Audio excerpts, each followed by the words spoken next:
Willpower, it's actually a motivation and one of the gem of your personality, a successful personality. ये कोते अरादी ये क्या होती है? It's actually आपकी ज़ात का ये बहुत अहम तरीन वस्फ है और एक कामयाब शख्सियत की पहचान होती है. It's a power that you can say no. It's your strength that you can say yes. आपके अंदर ये ताकत हो कि आप किसी काम को, किसी इंसान को ये कह सकें कि नहीं, मैंने ये नहीं करना, मैंने इस तरफ नहीं जाना, या मैंने ये काम करना है और मैंने इस तरफ जाना है. आपका अपनी ज़ात पर कंट्रोल हो. मिसाल के तौर पे आपको ये पता है कि एक मर्द के लिए दिन में 9 चम्मच चीनी रिकमेंडेड है और एक औरत के लिए 6 चम्मच चीनी. आप नियत कर लेते हैं कि मेरे खाने में पहले ही शुगर की इतनी मिकदार मौजूद है, तो अब मैं ये मिठाई, बोतलें वगैरह नहीं खाऊंगा.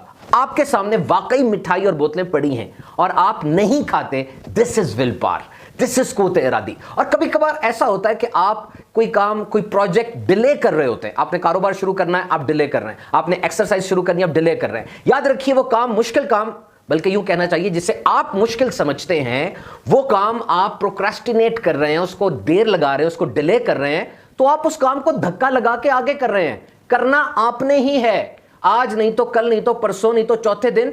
बल्कि ये लेट करने की वजह से वो काम मजीद मुश्किल होता चला जाता है. जैसे आपने हाथ में आधा ग्लास पानी पकड़ा हुआ है, उसका एक वजन होगा, इसी तरह पानी पकड़ के रखें, आधे घंटे के बाद वो बहुत वजनी महसूस होगा. So try to complete it as soon as possible. Will power, कोते अरादी बढ़ाने के भी तरीके हैं. अपने आप की ट्रेनिंग कीजिए. Number 1, feed yourself with good. अच्छी चीज इस्तेमाल कीजिए. जो खाते हैं वो भी हेल्दी फूड हो, जो देखते हैं, सुनते हैं, चखते हैं, ये सब कुछ बेहतरीन होना चाहिए. नेगेटिव थॉट से बचे. सक्सेस स्टोरीज पढ़े. जीते हुए लोगों के दरमियान बैठे, बड़ी बात करें. Big big talk big. यार ये छोटी छोटी बातें, गीबतें, चुगलियां, हसद वगैरह में पड़े रहेंगे तो कभी भी अपनी विल पावर नहीं बढ़ा सकेंगे. Always ready to act.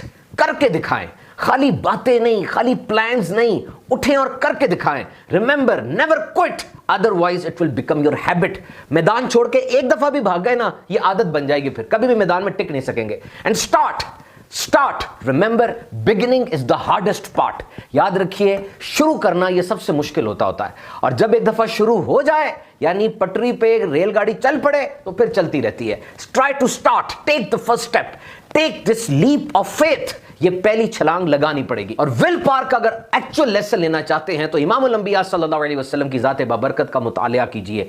Will power तो आपसे बरकतें लेती है और आपकी विल पावर के सदके तो हम सबको कोते इरादी तकसीम हुई है. अंबिया कराम और औलिया की जिंदगी के मुकद्दस औराक पढ़िए, इंशाअल्लाह अज़्ज़ व जल ढेरों बरकतें हासिल होंगी.